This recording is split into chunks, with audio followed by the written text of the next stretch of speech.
Voilà, béni soit Dieu qui nous donne le privilège d'être ensemble ce soir dans sa présence pour méditer sa parole et le laisser agir dans notre cœur par son bon esprit. Je crois que les intentions de Dieu à notre égard sont excellentes. La Bible nous parle des desseins bienveillants de Dieu. Le Seigneur attend que nous ayons un cœur bien disposé. Le problème n'est jamais de son côté, le problème est du nôtre. Et si nous voulons ouvrir tout grand notre cœur à l'action de Dieu, nous verrons qu'il n'a pas changé et qu'il est capable dans nos vies, dans nos foyers, dans nos églises, des plus grandes choses. Cela dit, je vous salue chaleureusement dans le nom de Jésus. Je dis chaleureusement parce que je crois qu'on est reparti pour quelques heures de bonne chaleur. Amen.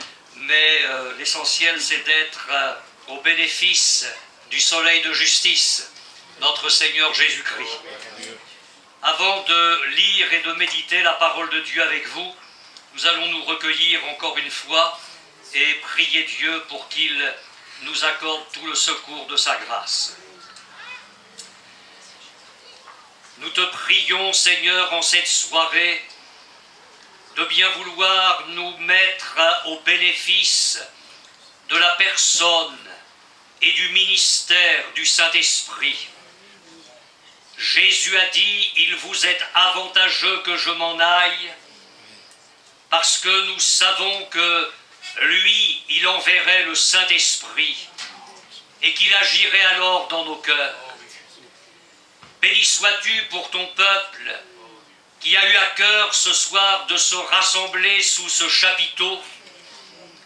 Nous prions ardemment, Seigneur, pour que tu bénisses la lecture de ta parole, que tu bénisses la proclamation de ta parole, que tu m'accordes tout ton secours, afin qu'il n'y ait pas une parole d'homme, mais une parole de Dieu, et que tu accordes aussi ta grâce à chacun de nous, afin que cette semence divine puisse être déposée dans de la bonne terre, afin d'y produire du fruit. Un grain 100, un autre 50, un autre 30, mais que tu te glorifies, Seigneur, en nous et au travers de nous. Je prie pour que ces quelques jours soient un véritable camp de Dieu, une véritable retraite, au cours de laquelle nous allons te chercher ardemment, non seulement dans le temps de ces réunions, mais en dehors des réunions. Nous allons être dans une attente permanente de ton action dans nos vies. Nous voulons sortir meilleurs, nous voulons sortir transformés encore. Nous savons que tu nous as prédestinés à être semblables à l'image de ton Fils. Ne permets pas que nous soyons en retard dans ce programme divin, mais que tes desseins s'accomplissent en nous pour ta plus grande gloire. Amen. Amen. Amen. J'aimerais introduire les quelques pensées que je partagerai avec vous ce soir et qui sera aussi le thème de ce week-end, lire avec vous dans le livre du Deutéronome, au chapitre 8 et au verset 2. Livre du Deutéronome, chapitre 8, verset 2. Souviens-toi de tout le chemin que l'Éternel ton Dieu t'a fait faire pendant ces 40 années dans le désert, afin de t'humilier et de t'éprouver, pour savoir quelles étaient les dispositions de ton cœur et si tu garderais ou non ses commandements. Il t'a humilié, il t'a fait souffrir de la faim, et il t'a nourri de la manne que tu ne connaissais pas, et que n'avaient pas connu tes pères, afin de t'apprendre que l'homme ne vit pas de pain seulement, mais que l'homme vit de tout ce qui sort de la bouche de l'Éternel. Ton vêtement ne s'est point usé sur toi, et ton pied ne s'est point enflé pendant ces 40 années. Reconnais en ton cœur que l'Éternel ton Dieu te châtie comme un homme châtie son enfant. Et j'aimerais reprendre la lecture avec vous et pour vous au verset 14. Prends garde que ton cœur ne s'enfle et que tu n'oublies l'Éternel ton Dieu qui t'a fait sortir du pays d'Égypte, de la maison de servitude, qui t'a fait marcher dans ce grand et affreux désert où il y a des serpents brûlants et des scorpions, dans des lieux arides et sans eau, et qui a fait jaillir pour toi de l'eau du rocher le plus dur, qui t'a fait manger dans le désert la manne inconnue à tes pères, afin de t'humilier et de t'éprouver pour te faire ensuite du bien. Et nous arrêterons ici cette lecture, nous en ferons d'autres, je vous en citerai d'autres au cours de ce message. Incontestablement, le désert dans la parole de Dieu est le visage des diverses épreuves auxquelles nous pouvons être exposés. En ce qui concerne le peuple d'Israël, je lis pour vous dans le livre de l'Exode, au chapitre 15, verset 22, Moïse fit partir Israël de la mer Rouge, il prit la direction du désert de Chour, et après 3 journées de marche dans le désert, ils ne trouvèrent point d'eau. Je remarque donc qu'aussitôt après avoir été délivré de l'esclavage de l'Égypte, Israël est confronté au désert. Il a vécu plusieurs siècles d'esclavage, une servitude effroyable sous la main de fer de Pharaon et des Égyptiens. Le peuple d'Israël a poussé des cris, des gémissements profondément malheureux, jusqu'à ce qu'il y ait l'heure de Dieu, que j'appellerais l'heure de la rédemption. Dieu venait de frapper l'Égypte de 9 plaies. La dernière allait être la plus terrible de toutes. Dieu allait régler ses comptes avec l'Égypte. Il allait la courber pour de bon. Il allait la briser. Dieu allait faire mourir tous les premiers-nés égyptiens. Et c'est là que Dieu institue la Pâque. Il demande dans chaque foyer qu'on prenne l'agneau, qu'on l'égorge, qu'on recueille le sang et qu'on en mette sur le linteau et les poteaux de la porte, à l'extérieur, pour que lorsque l'ange exterminateur viendrait frapper l'Égypte, il voit le sang et qu'il passe par-dessus les maisons où il y aurait le sang de l'agneau. Et nous avons là, nous chrétiens, nous le savons bien maintenant avec notre recul de chrétiens, toute la signification de la Pâque. L'apôtre Paul écrit dans l'une de ses lettres aux Corinthiens, Christ, notre Pâque, a été immolé. alors que la colère de Dieu, qui est juste, frappe le pécheur impénitent, le salaire du péché, c'est la mort. Toute âme impénitente qui reste dans son péché est en train de dévaler vers l'enfer. Dieu offre son salut. Dieu a donné son Fils sur la croix.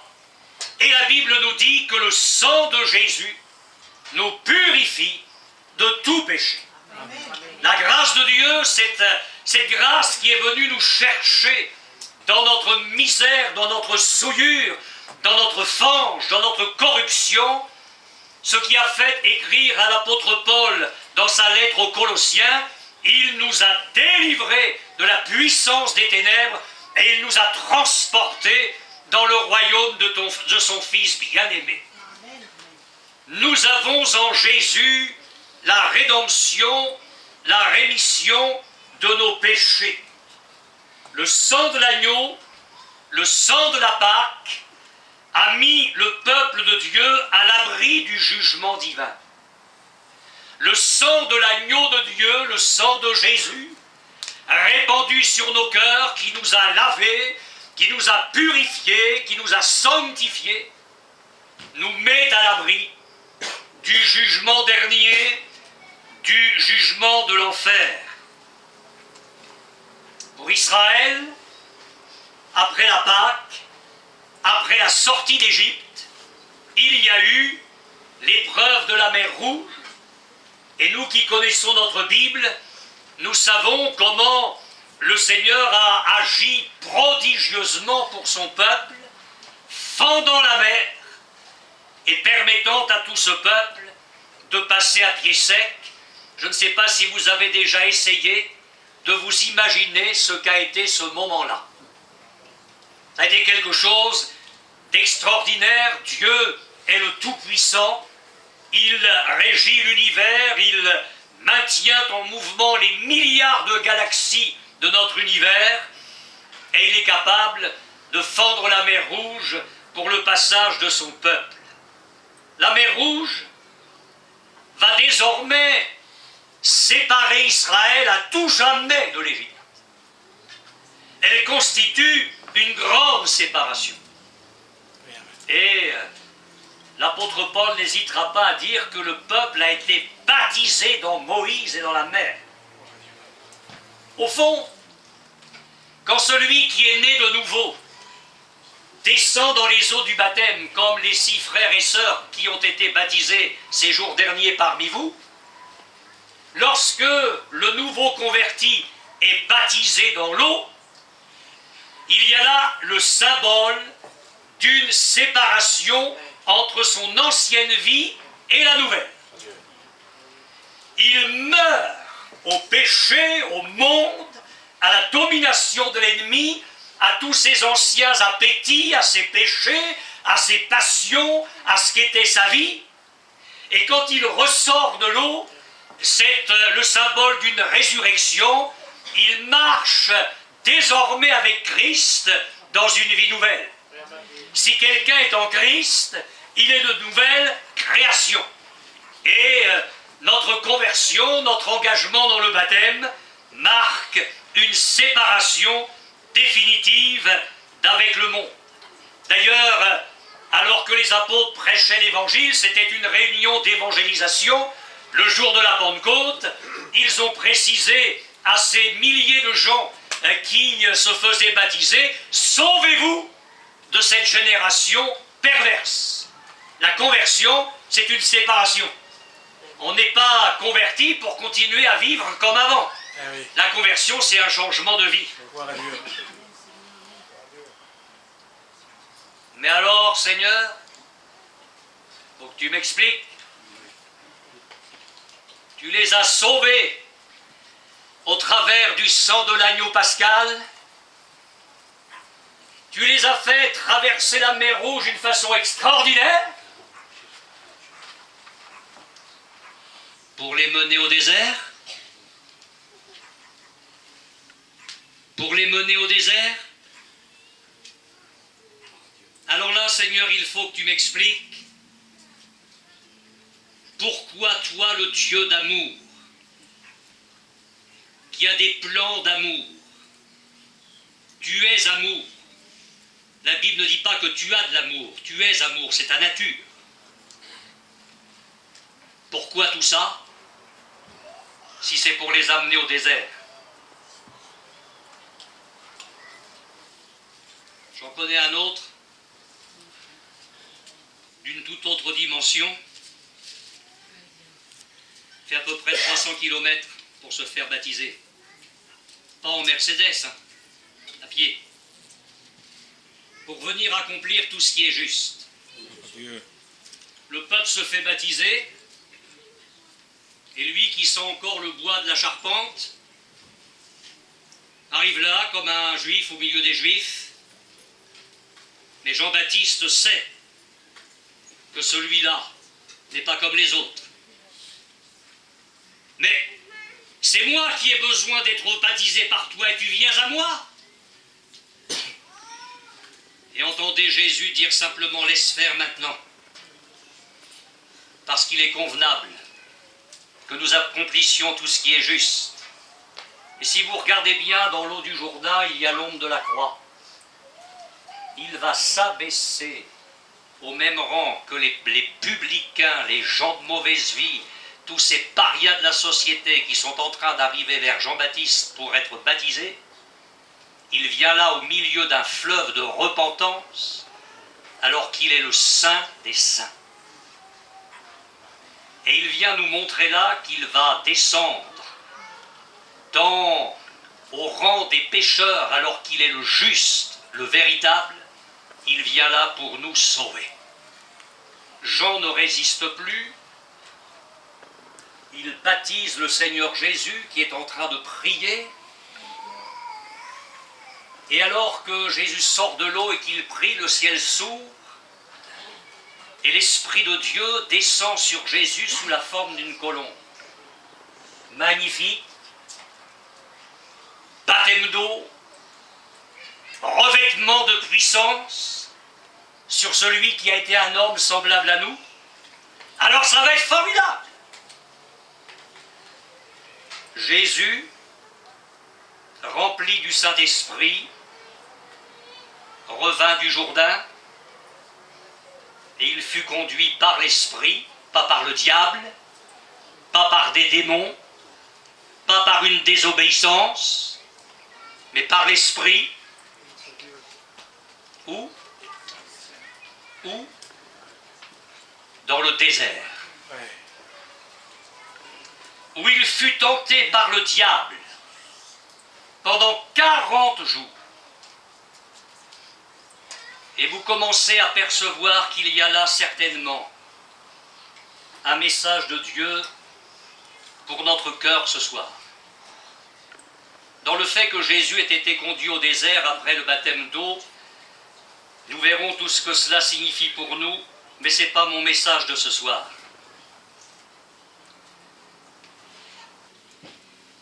S'il faut donner un titre à notre réunion ce soir, je vais dire « Le désert, une école de Dieu pour ta vie ».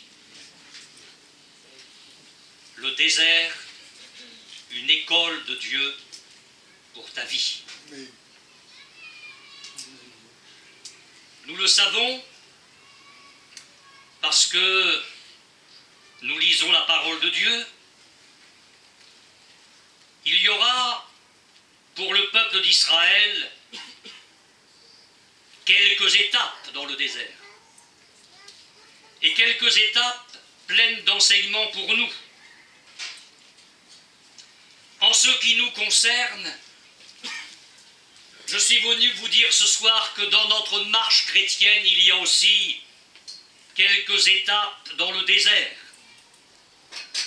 L'apôtre Paul et ses collaborateurs, dans une tournée missionnaire, avaient évangélisé un certain nombre de villes et ils y avaient établi des églises à Derbe, Lystre, Icône, Antioche de Pisidie. Et la parole de Dieu nous dit que, à un moment donné, ils sont retournés vers ces églises toutes fraîches, toutes jeunes, toutes naissantes, Et il est dit, ils retournèrent à Lystre, à Icône et à Antioche, fortifiant l'esprit des disciples, les exhortant à persévérer dans la foi et disant que c'est par beaucoup de tribulations qu'il nous faut entrer dans le royaume de Dieu. Donc ils ont mis ces jeunes chrétiens, ces jeunes convertis, ces jeunes baptisés au clair. Et ils se sont dit, parce qu'ils avaient le véritable évangile, eux, qu'on ne fortifie pas une église, et qu'on ne fortifie pas des disciples, et qu'on ne fortifie pas des jeunes chrétiens, en leur laissant l'impression que parce que maintenant ils sont convertis, tout va être formidable. Eh oui. Et que la vie chrétienne, ça va être une autoroute parsemée de pétales de rose. Rien n'est plus pernicieux et plus faux et plus mensonger que ça. Amen. Et les apôtres qui savaient quel ennemi était en face de l'Église, quel ennemi était en face des chrétiens, quel ennemi est en face de chaque serviteur de Dieu et de chaque croyant, ils se sont dit, maintenant on va retourner là et on va fortifier leur esprit. Et on va les fortifier en leur rappelant que la vie chrétienne c'est un combat. C'est pas facile. Ce sont des étapes successives dans un désert et que c'est par beaucoup de tribulations qu'il nous faut entrer dans le royaume de Dieu. Si vous dites à un jeune converti, tu vas voir maintenant, toutes tes prières vont être exaucées dans les 30 secondes, tu n'auras jamais d'épreuve, tu vas être béni, tu vas être comblé. Mais le jour où l'épreuve va frapper, le gars il va dire, mais c'est pas pour ça que je me suis converti. Si c'est ça la vie chrétienne, on le verra demain et après-demain, si c'est ça la vie chrétienne, j'étais plus heureux dans le monde. Moi je ne me suis pas converti pour avoir des problèmes. Je ne me suis pas converti pour souffrir. Ben, il ne fallait pas te convertir alors. Amen.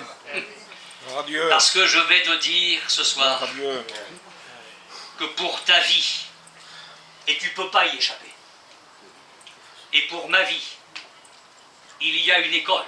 Gloire à Dieu. Une école de Dieu. Et cette école, c'est le désert.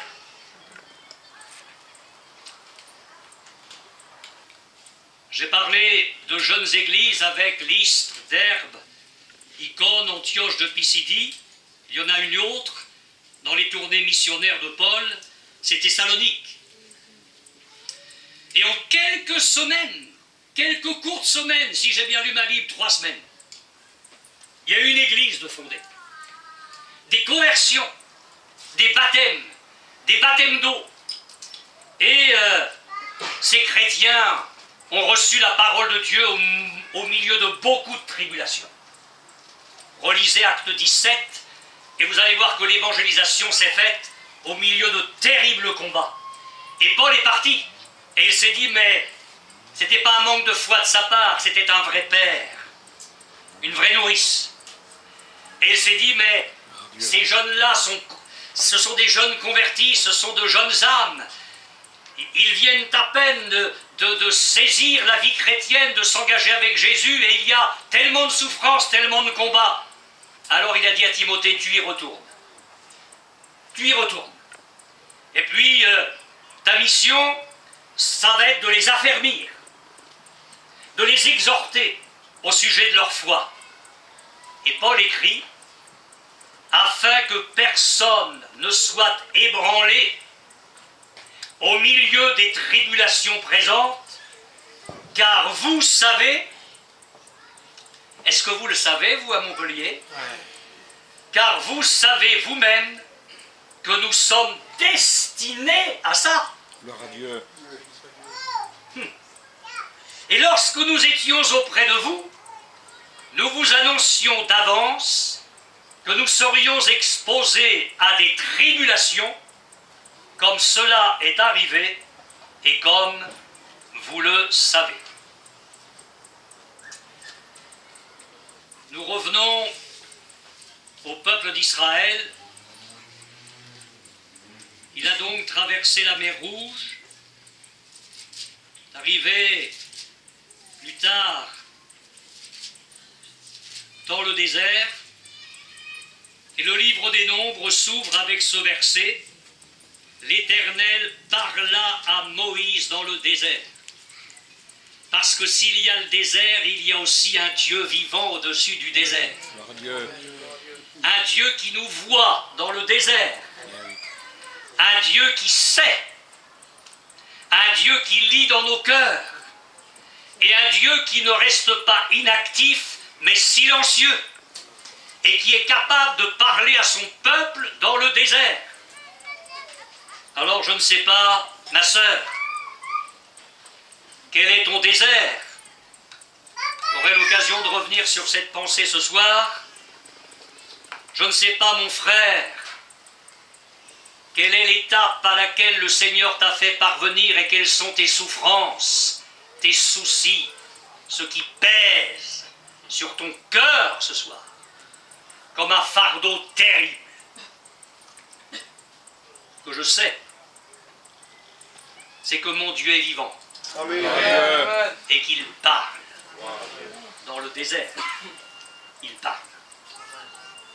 J'espère bien qu'il va parler au travers de la prédication que je vous apporterai durant ces 3 jours. Il y a un chapitre dans le livre des Nombres, nous aurons l'occasion d'y revenir dans ce week-end, c'est le chapitre 33. Ça peut paraître fastidieux, mais c'est bien à lire, où Moïse a écrit sur l'ordre de Dieu toutes les stations, toutes les étapes que le peuple a franchies. Et Moïse a écrit, ils sont arrivés là, ils ont campé là, ils sont partis, ils ont campé là, ils sont repartis, ils ont campé là, ils sont repartis. Ça n'arrête pas, tout au long du chapitre 33 du livre des Nombres. Mais je lis entre autres le verset 15. Ils partirent de Réphidim et campèrent dans le désert de Sinaï. Alors il y a eu d'autres déserts avant le Sinaï. Et comme on n'est ensemble que pour 3 réunions, j'ai pas eu le temps de faire tout l'inventaire des déserts. Alors je vais vous parler de ce qui s'est passé avant le désert de Sinaï. Il y a plusieurs déserts. Mais je sais une chose, c'est que au désert du Sinaï, là, au pied de la montagne d'Horeb, le peuple va être mis à l'épreuve. Et la parole de Dieu va mettre le doigt sur la responsabilité du peuple de Dieu. Et là, nous allons toucher ce soir un point important de cette réunion. Écoutez bien ce que je vous lis dans le livre du Deutéronome au chapitre 1er, verset 1er. Voici les paroles que Moïse adressa à tout Israël de l'autre côté du Jourdain dans le désert. Alléluia. Je le redis parce que la Bible le redit, Dieu parle dans nos déserts. Oui, amen. Mais le verset 2. Mais le verset 2. Il y a 11 journées depuis Horeb, Sinaï, par le chemin de la montagne de Séir jusqu'à Kadès Barnéa. Et quand tu es là à Kadès Barnéa, tu es à la frontière du pays promis. 11 journées. Et le verset juste après, c'est la ligne d'après. Dans la 40e année, au 12e mois, etc. Mon frère, ce qu'Israël aurait pu mettre 11 jours à faire, 11 jours, il a mis 40 ans à le faire. Le parcours qui aurait pu être fait de 11 jours, le peuple d'Israël a mis 40 ans pour le faire. Et vous savez pourquoi? Là aussi, nous en reparlerons. Maintenant, parlons de nous. Notre se vit aussi, pas uniquement, mais aussi dans le désert. Et au risque de me répéter, c'est une école de Dieu. Alors sur le plan humain, je vous l'accorde, le désert n'a rien d'agréable. D'ailleurs, vous avez remarqué, en lisant votre Bible ou en écoutant la prédication de la parole de Dieu, comment Dieu résume le désert pour Israël. Et là encore, je lis dans le Deutéronome au chapitre 1er, verset 19, « Nous partîmes d'Horeb et nous parcourûmes en entier ce grand et affreux désert que vous avez vu. Ce grand et affreux désert que vous avez vu. » Et j'ai consulté toutes les versions de Bible que j'ai dans ma bibliothèque. Et j'ai remarqué que les traducteurs ne tarissent pas d'adjectifs pour décrire le désert. Voici le résumé de tout ce que j'ai lu à propos de ce verset dans les diverses traductions. Vaste et terrible, immense, long, redoutable. Mais le texte original hébreu dit « digne de crainte ». Voilà le visage de tes épreuves. Alors mon frère, ma sœur, ce soir, est-ce que tu peux dire oui ? Oui, oui, je me reconnais là. Je suis en train de traverser quelque chose de grand et d'affreux. J'ai l'impression que c'est vaste, que ça ne va pas en finir. C'est terrible, c'est long, c'est redoutable. Et pour être franc, pasteur, ce désert dans lequel je suis actuellement me plonge dans la crainte. C'est un désert digne de crainte. Alors je suis venu te dire ce soir, très simplement, que tu peux compter sur Dieu. Quel que soit le chemin par lequel il est en train de te faire passer. J'étais tout môme, en culotte courte, et l'assemblée dans laquelle j'ai passé 39 ans de ma vie chantait ce petit chœur, je ne sais pas s'il est connu du peuple tzigane, s'il faut traverser le brûlant désert, Dieu sait le chemin d'avance. S'il faut traverser le brûlant désert, je suis plein de confiance. Et chaque jour, de son secours, j'ai la parfaite assurance. S'il faut traverser le brûlant désert, je suis plein de confiance. Cette confiance qui animait un apôtre Paul, qui s'en est vu de toutes les couleurs. Dans sa seconde lettre aux Corinthiens, il écrit ceci alors qu'il a traversé une épreuve terrible en Asie.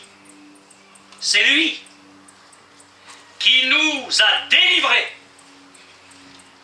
et qui nous délivrera d'une telle mort. Parce que s'il nous a délivrés comme il ne change pas, il nous délivrera.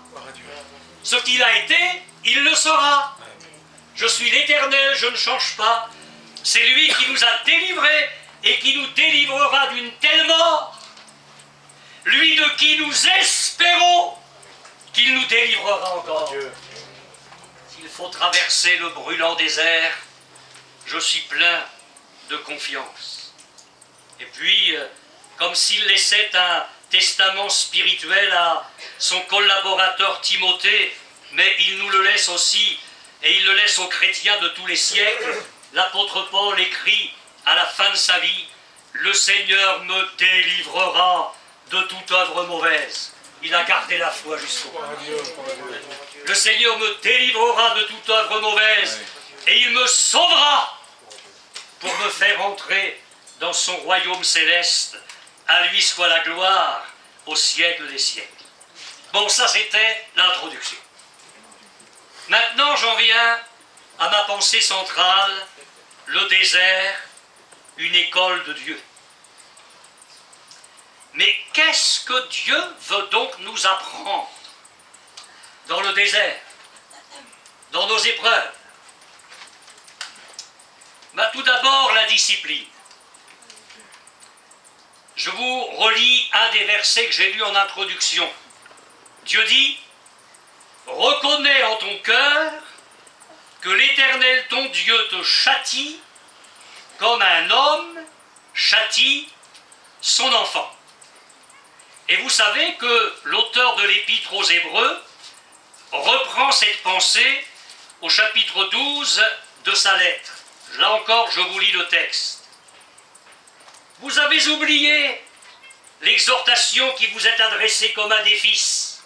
Et c'est quoi cette exhortation? Mon fils, ne méprise pas le châtiment du Seigneur et ne perds pas courage lorsqu'il te reprend, car le Seigneur châtie celui qu'il aime et il frappe de la verge tous ceux qu'il reconnaît pour ses fils.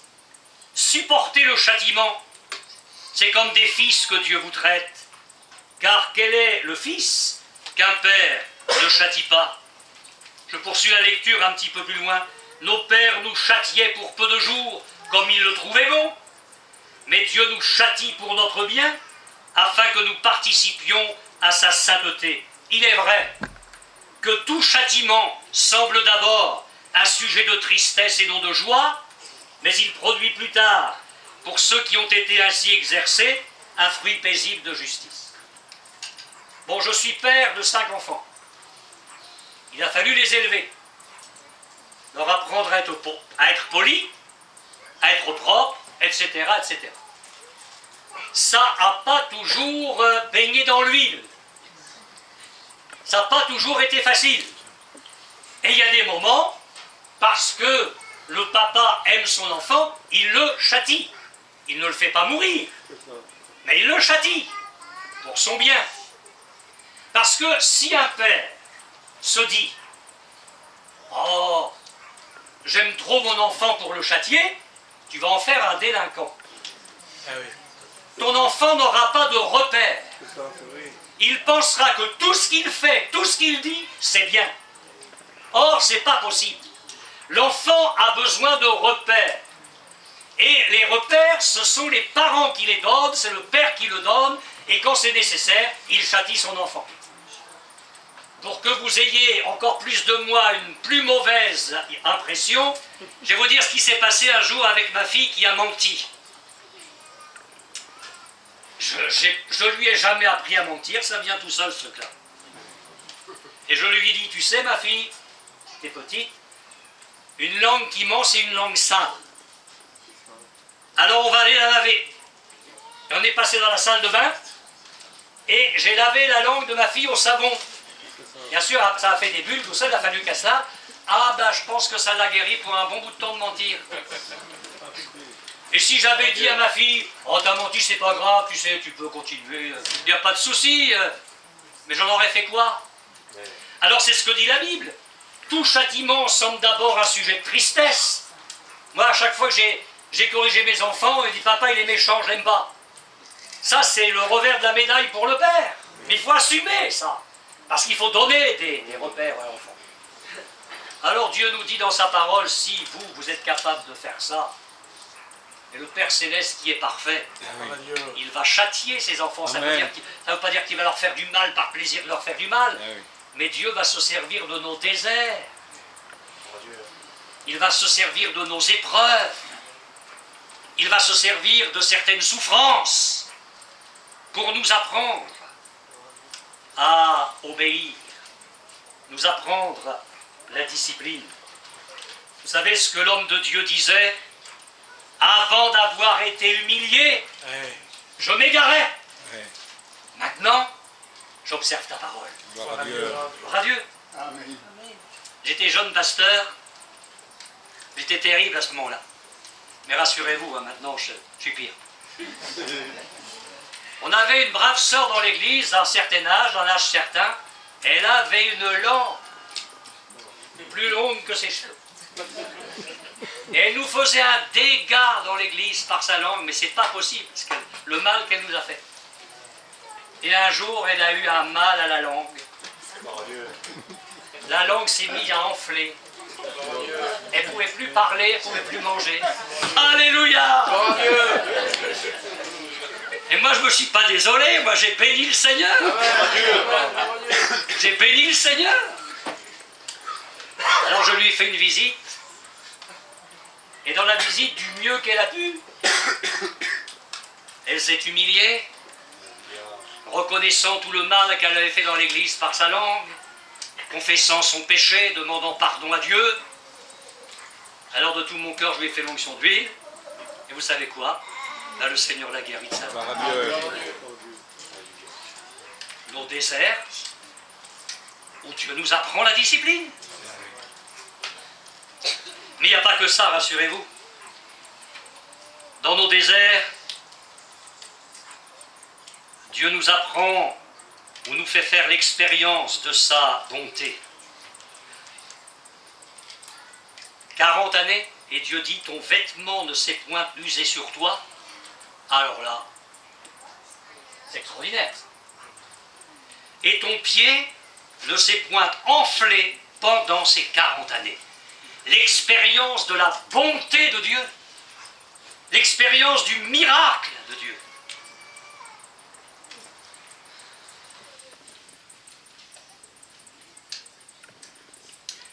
Israël au désert a appris les ressources illimitées du Dieu qui pourvoit.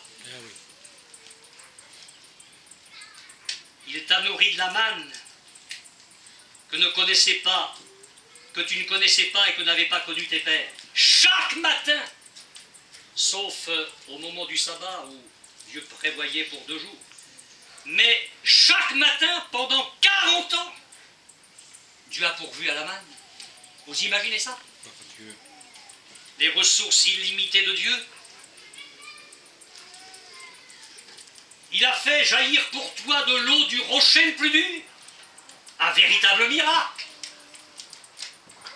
Et puis, Israël apprend qu'après l'épreuve, Dieu fait du bien. Parce que, je vous ai lu tout à l'heure et vous l'avez remarqué, vous l'avez entendu, il t'a fait manger dans le désert la manne inconnue à tes pères afin de t'humilier, de t'éprouver, pour te faire ensuite du bien. C'était dans l'ancienne URSS, régime communiste à fond. Un homme vit avec sa famille dans un petit village, Dmitri.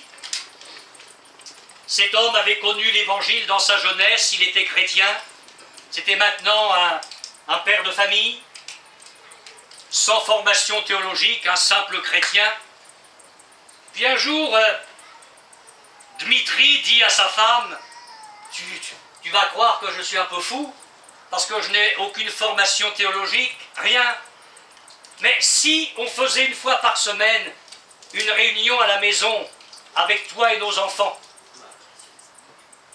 une réunion au cours de laquelle on chanterait des cantiques, je lirais un texte de la parole de Dieu que je vous expliquerai, et puis on prierait.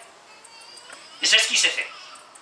Dmitri a, une fois par semaine, avec sa femme, ses gosses, a réuni la petite famille, on a chanté des cantiques, on a lu la parole de Dieu, on a prié. Puis dans les villages, tout se sait, tout s'entend. Et il y a des gens, quelques personnes qui ont dit, mais est-ce qu'on ne pourrait pas se joindre à vous? Pas de problème. Et on a continué. Ils sont arrivés à 25. Régime de l'ancienne URSS. Alors, il a commencé à avoir des menaces. On lui a demandé de bien vouloir arrêter tout ça. Ils ont continué. sont arrivés à 50. Toujours des menaces de plus en plus fortes, jusqu'à ce que la police communiste entre et vraiment menace durement cet homme. Mais ça ne s'est pas arrêté, ils sont arrivés à 75. Il a perdu son travail. Sa femme a perdu son travail. Les enfants ont été renvoyés de l'école. Le désert. Mais ils ont continué. Ils sont arrivés à 150. Jusqu'au moment où la police est entrée pour de bon. Et ils ont... J'ai oublié quelque chose quand ils étaient 75. Permettez-moi de revenir à 75. La police est entrée et a frappé Dmitri. Frappé devant les autres, les 75 qui étaient là. Il y a une petite grand-mère chrétienne qui s'est levée de sa chaise, qui a pointé du doigt l'officier communiste. Et lui a dit, vous avez frappé un homme de Dieu. Dieu s'occupera de vous. C'était un mardi soir. 48 heures après, l'officier communiste mourait d'un infarctus. La crainte s'est emparée du village. Ils sont arrivés à 150. Ça y est, cette fois, j'ai raccroché les wagons. Et là, on a saisi Dmitri et on l'a envoyé en prison à 1000 kilomètres de chez lui. Retenez ça, 1000 kilomètres. Petite cellule. Quand il avait besoin de faire sa toilette, il n'avait pas 30 km à faire, c'était juste là. Et avec le respect que je vous dois, c'était pareil pour la toilette. Tout était là dans une minuscule cellule. Quand il est arrivé dans la cellule, parce que Dieu fait jaillir de l'eau du rocher le plus dur dans le désert, Dmitri a trouvé une feuille de papier et un crayon. Allez savoir comment. Et il a commencé à noter sur la feuille de papier les versets bibliques qui lui revenaient, des paroles de cantiques, des histoires de la Bible. Et comme le pilier était plein d'humidité et qu'en hiver ça gelait, il pouvait mettre le papier sur le pilier. Alors quand les gardiens arrivaient, ils voyaient les papiers, parce qu'ils trouvaient le moyen de trouver des papiers, de temps en temps, un petit bout, et ils notaient des versets bibliques. Quand les gardiens trouvaient les papiers sur le pilier, ils l'enlevaient. Et tous les matins, Dmitri se levait à l'aube. Il se mettait dans la direction de l'Est. Il levait les bras. Et il louait le Seigneur. C'était sa façon de rendre son culte à Jésus. Et il chantait un cantique. Alors les 1500 criminels endurcis qui étaient dans la prison tapaient sur les barreaux avec les gobelets pour le faire taire. Ils se prenaient de la nourriture à la figure. Et avec le respect que je vous dois, mais il faut lire l'histoire en entier, ils se prenaient des excréments à la figure. C'était terrible. Mais rien n'arrêtait Dmitri. Il était là tous les matins, à l'aube, à l'est, direction de l'est, les bras levés, louant le Seigneur, chantant son cantique. 17 ans. Ce désert long, immense, affreux. 17 ans. Alors on a commencé à faire pression sur lui. Mais ta femme est décédée, tes enfants sont mal en point, enfin je ne sais pas tout ce qu'on a pu lui raconter pour le décourager. Et on lui a dit, mais il suffit que tu signes un papier, un document comme quoi tu renies Jésus et tu es libre. Et quand il a entendu que sa femme était peut-être morte, que ceci, que cela, ou que ses enfants, bon, il a craqué. Qui lui jetterait la pierre ce soir après 17 ans? Il a dit, amenez-moi le document, je signe demain matin.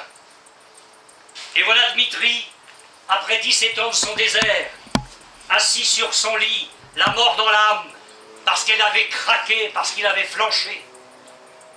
Et ne me demandez pas comment tu as fait. Mais à ce moment-là, au moment où il craque, au moment où il a la mort dans l'âme, parce que demain, il va signer qu'il renie Jésus, il entend à 1000 kilomètres de là, il entend sa femme prier avec des chrétiens et ses enfants pour lui. Il entend sa femme à 1000 kilomètres de là. Le lendemain matin, les officiers arrivent avec le papier. Et Dmitri est là, la tête haute. Je ne signerai pas. Vous êtes des menteurs. Ma femme vit, mes enfants vivent. Je les ai entendus cette nuit qui priaient pour moi. C'en était trop. On saisit Dmitri et on l'amène dans le couloir qui mène à la cour pour l'exécuter. Et là, 1500 criminels se lèvent dans leurs cellules, lèvent les bras et chantent. Alléluia. Et Dmitri dit, c'est la plus belle chorale que j'ai jamais entendue. 1500 hommes qui pendant 17 ans ont entendu le cantique. Au moment où Dmitri va mourir, il chante le cantique dans la prison. Communiste. Alors les officiers s'arrêtent. Mais qui es-tu? Je suis le fils du Dieu vivant. Et quelques jours après, il le libérait. Le désert pour te faire ensuite du bien. Et nous, on est là sous le chapiteau ce soir et on se plaint pour nos petites misères. Et je vais te dire, même si c'est de grandes misères et je ne les minimise pas, on va quand même relativiser. Hein. Ce soir, avant de te coucher, tu te penseras, Dmitri. Oui, le désert est une école de Dieu. Je vous le dirai demain si vous voulez bien revenir. Mais le désert nous grandit. Et le désert grandit Dieu à nos cœurs et à nos yeux. Dieu nous teste dans nos déserts. Et je voudrais terminer avec cette pensée que je vais prendre le temps de développer. Dieu te teste dans l'épreuve. C'est terrible. Mais écoute bien. Souviens-toi de tout le chemin que l'Éternel, ton Dieu, t'a fait faire pendant ces 40 années dans le désert, afin de t'humilier. Enfin, il y avait eu quand même toutes les années en Égypte. Ouais, mais vous lisez bien, en Égypte, ça n'a pas été le top. Hein. Loin s'en faut. Afin de t'humilier et de t'éprouver pour savoir quelles étaient les dispositions de ton cœur et si tu garderais ou non ses commandements. Il t'a humilié, il t'a fait souffrir de la faim. Et je lis un petit peu plus loin. Afin de t'humilier et de t'éprouver. C'est la raison de nos déserts, c'est la raison de ton désert, c'est la raison de l'épreuve par laquelle tu passes en ce moment. Le peuple va être mis à l'épreuve, écoutez bien, afin de se connaître lui-même et d'en venir à l'inévitable conclusion qu'il ne pourra entrer dans le pays promis, l'image de notre vie chrétienne, c'est pas le ciel, que sous l'effet de la seule grâce de Dieu. Et l'une des écoles de Dieu dans nos déserts, c'est de nous apprendre à nous connaître nous-mêmes. Dieu nous fait toucher le fond à un moment donné, pour que nous disions, Seigneur, si je tiens, ce sera uniquement ta grâce. Amen. Si je gagne, ce sera uniquement ta grâce. S'il y a quelques victoires, ce sera par ta grâce. Et si un jour je me retrouve au ciel, ce sera seulement par ta grâce. Ça, c'est l'école de Dieu dans nos déserts. Je voudrais vous dire ceci, tous ne sortent pas de cette école-là avec leur diplôme.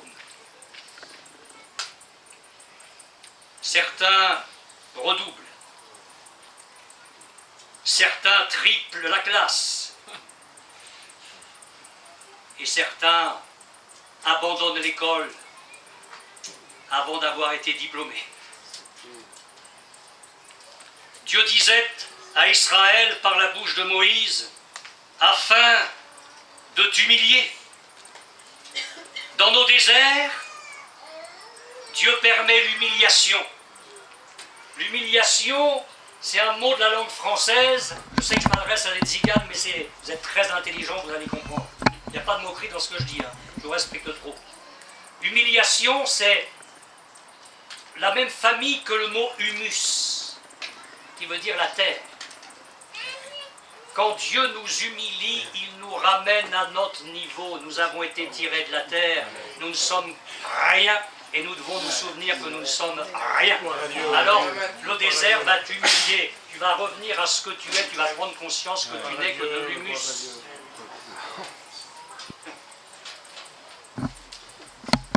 Et vous avez remarqué comment Dieu fait? J'aime bien le texte hébreu, parce que la version française c'est afin de t'humilier, le texte hébreu dit afin de t'appauvrir. Où? Ça veut dire que dans nos déserts, Dieu crée un manque. Vous avez qu'à remarquer, et on va le voir tout au long des étapes, demain et dimanche, surtout demain, dimanche on va finir en beauté, si on est encore vivant.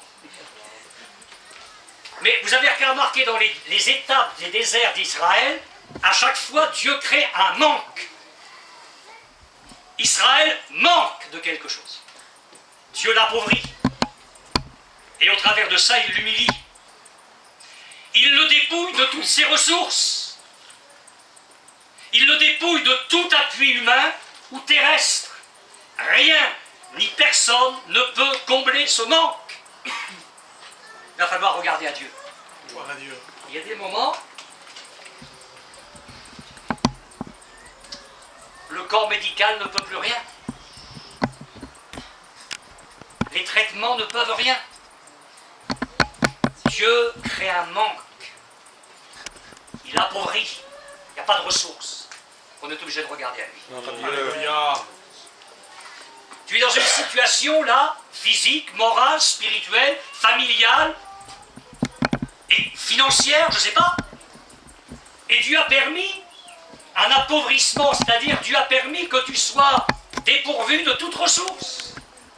Et ce soir, tu te dis, mais il n'y a pas de solution, il n'y a pas de solution, tout m'échappe, il n'y a aucun appui. C'est l'école de Dieu dans le désert. Il t'appauvrit, il te dépouille de tout. Pour que tu apprennes à lever les yeux vers lui et à dépendre de lui. Et Dieu dit que c'est aussi afin de t'éprouver pour savoir quelles étaient les dispositions de ton cœur. Oh, mes frères et sœurs, le désert, enfin les miens, ne me jugez pas, mais je sais que vous êtes comme moi, ça me rassure. Ça ne me console pas, mais ça me rassure. Nos déserts révèlent bien plus ce qu'il y a au fond de notre cœur que les temps de grande bénédiction. Oui. Dans mes déserts, j'ai murmuré, ne me jugez pas. Dans certains de mes déserts, j'ai regimbé, je me suis révolté, c'est pas à mon honneur. Mais je ne suis pas là ce soir comme un être supérieur venu vous donner des leçons. Je suis venu vous dire qu'à certaines étapes, je n'ai pas appris ma leçon la première fois. Il y a des étapes pour nos déserts.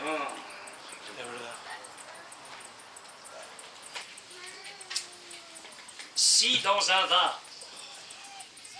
il y a de l'eau, et au fond, il y a de la boue. Quand l'eau est calme, que la boue est au fond, vous ne pouvez pas imaginer ce qu'il y a au fond. Parce que tout repose au fond. Et l'eau paraît claire, nette, propre, bien. Et vous prenez le récipient et vous l'agitez. La boue qui est au fond remonte. Et Dieu dit, il va passer à l'école du désert, Israël. Et là, je vais voir ce qu'il y a au fond. Je vais voir ce qu'il y a au fond.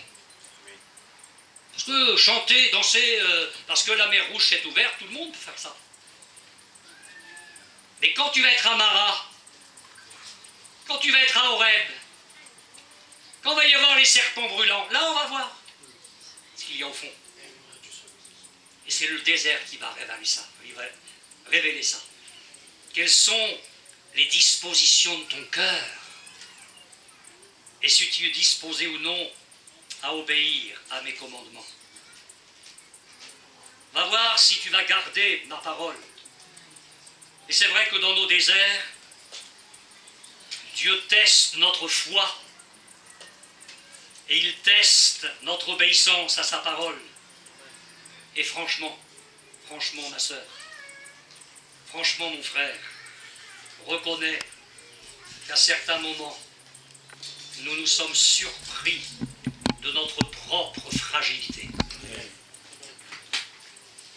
Et nous nous sommes dit, mais je ne pensais pas être si fragile, si superficiel, si léger. Le désert a été une épreuve malheureusement très significative pour Israël. Je vous souhaite tellement que nos épreuves aient un effet bénéfique. Alors oui, et j'ai bientôt fini pour ce soir. Oui, Dieu appauvrit, et il n'en a pas honte. Et il ne vient pas nous présenter des excuses pour ça. Il nous met à son école. Dieu appauvrit, il fait souffrir. Il nous fait marcher dans ce qui est affreux parfois. Long, redoutable, terrible, aride. Il nous fait aller dans une terre de soif. C'est une traduction qui rend le verset ainsi. Une terre de soif. Où l'homme de Dieu dit dans le psaume, mon cœur et ma chair poussent des cris vers le Dieu vivant, mon âme a soif de toi. Il nous fait parfois marcher dans des sentiers dangereux, voire mortels pour les païens, mais dans ces sentiers-là pour nous, il nous en fait sortir vainqueurs. Alors, je vais te poser une question parce qu'on ne va pas finir comme ça. Ça, c'est sûr que ce soir, on ne va pas dire amen pour aller dans nos caravanes, n'y comptez pas. Je voudrais vous dire ce soir, quel est ton désert?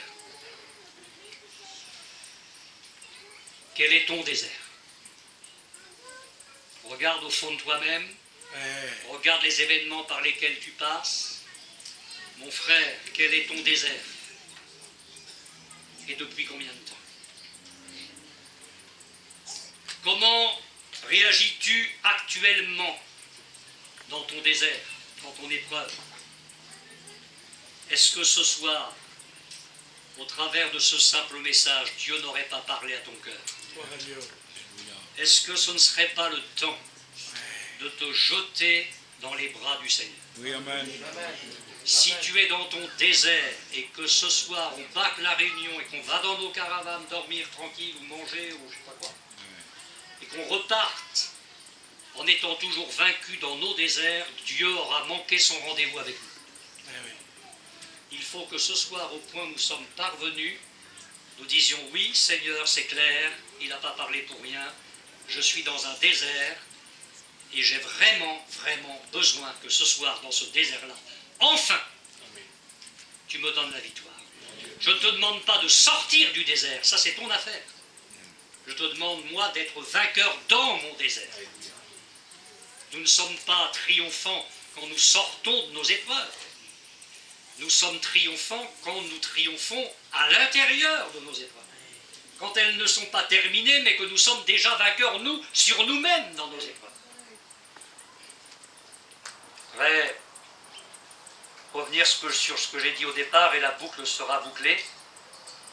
D'Horeb à Kadesh Bardéa, 11 journées seulement. Le peuple mettra 40 ans. Pourquoi tant d'années perdues? Eh bien, moi, je vais vous le dire. Parce que quand ils se sont trouvés tout près de la victoire, ils ont dit, c'est pas possible. Quand Dieu a demandé à Moïse d'envoyer des espions, ils sont revenus en disant, oh oui, c'est formidable ce qu'il a de l'autre côté, c'est formidable, mais on n'y arrivera jamais. Alors Dieu a dit, ah bon, vous n'y croyez pas? Ah ben maintenant, vous allez tourner, et vous allez tourner 40 ans. Dieu dit, mon juste vivra par la foi. Oh Dieu. 4 fois. Dans Habakkuk, dans Romains, dans Galates et dans les Hébreux. 4 fois, Dieu dit, mon juste vivra par la foi. Mais si tu n'as pas la foi, tu meurs. C'est aussi simple que ça. Si tu n'as pas la foi dans le désert, tu vas mourir dans ton désert. Ou alors tu vas tourner. Et ce que tu aurais pu remporter comme victoire en 11 jours, tu vas mettre 40 ans. Franchement, est-ce que vous n'avez pas l'impression qu'on a perdu du temps? Beaucoup de temps. Je ne sais pas ce qu'on a fait, on a perdu du temps. Et la Bible dit, rachetez le temps. Parce que les jours sont mauvais. Alors je vais dire, Seigneur, ce soir, j'ai assez perdu de temps, assez de fragilité, assez de murmures, assez de révolte, assez de tout ça. Donne-moi la victoire sur moi-même, dans mon désert. Vous voulez qu'on se recueille, s'il vous plaît? Oh oui. Quelques instants.